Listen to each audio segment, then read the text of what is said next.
našim otocima živi pretežno starija populacija. Cijela Hrvatska kao takva je država sa starom populacijom, preko 16% starijih od 65 godina. I zapravo ono čemu danas medicina i prevencija ide je zapravo zdravo starenje.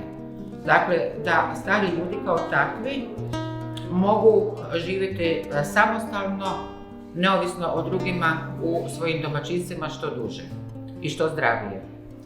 A da bi to mogli ostvariti je zapravo prevenirati i srčane incidente, i visoki tlak, i visoki šećer, prevencija ozljeda. Stariji ljudi često padnu, polome se i obično to bude uzrok zbog čega prije vremena odu, dakle i način življenja, fizička aktivnost, primjerena dobi.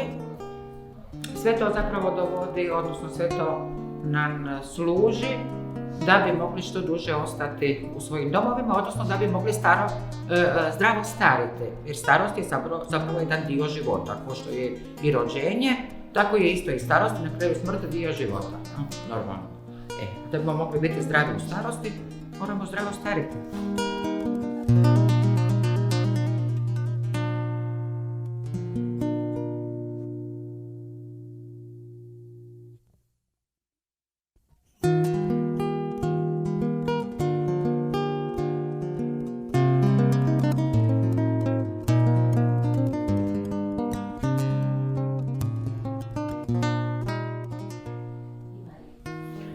Da, imate ubrzanu frekvenciju, tlak nije loš, 150/80 možda malo izbuđenje i tako to. Tako tlak nije loš, međutim frekvencija je ubrzana. No, vi biste trebali još nešto uzeti malo, tako je, za smirenje rada srca, odnosno kontrolirati štitnjaču, jer ovaj ubrzani rad srca može biti i od štitnjače. Dakle, najprije kontrolira, ne znam kada ste zadnji put vadili uopće krv. Jesam se, nema dugo, sam bila u bolnici, žuce. Kakve su vam masnoće i to? To mi je dobro. Dobro. I bude negdje tu u granicama? Da, 130. Super. Dakle, na prvom mjestu kontrolirati štitnjaču. Ako nije dostatno, tih 25 mg treba to iskorigirati i moguće da vam se onda ova frekvencija, ovaj ubrzani rad smiri. Ako je štitnjača u redu, a kako su hormoni u redu, onda treba nešto dodati da se malo smiri to lupanje srca, odnosno ubrzani rad. Kad ovako nešto radim ili kad brzo hodam, onda mi kako mi tu u Dalmaciji na otocima u principu relativno se zdravo hranimo. Da. U odnosu na ovu mladost koja sad donose i svašta nešto brzu hranu. I masno, tako, što nije zdravo, što dovodi do prijevremenog stvaranja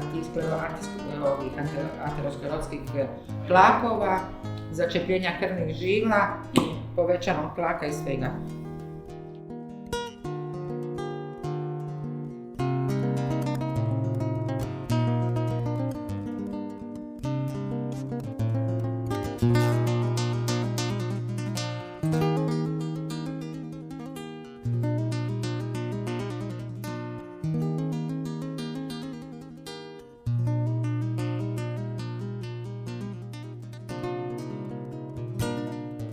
Smio biti preko 10. Dakle, trebalo biti do 7, da je, onda bi mogli ga smatrati da je normalno, međutim ovo nije normalno, pa bi trebalo malo pokontrolirati i vidjeti i eventualno uvesti onda lijekove. Tako ja vam savjetujem da se vi onda lijepo javite kod svoje doktorice, da se napravi i štitnjača, i šećer, i tromjesečni šećer, dakle da se vidi kroz 3 mjeseca kakav je taj šećer bio, da bi se mogla odrediti onda adekvatna terapija. Eto ga.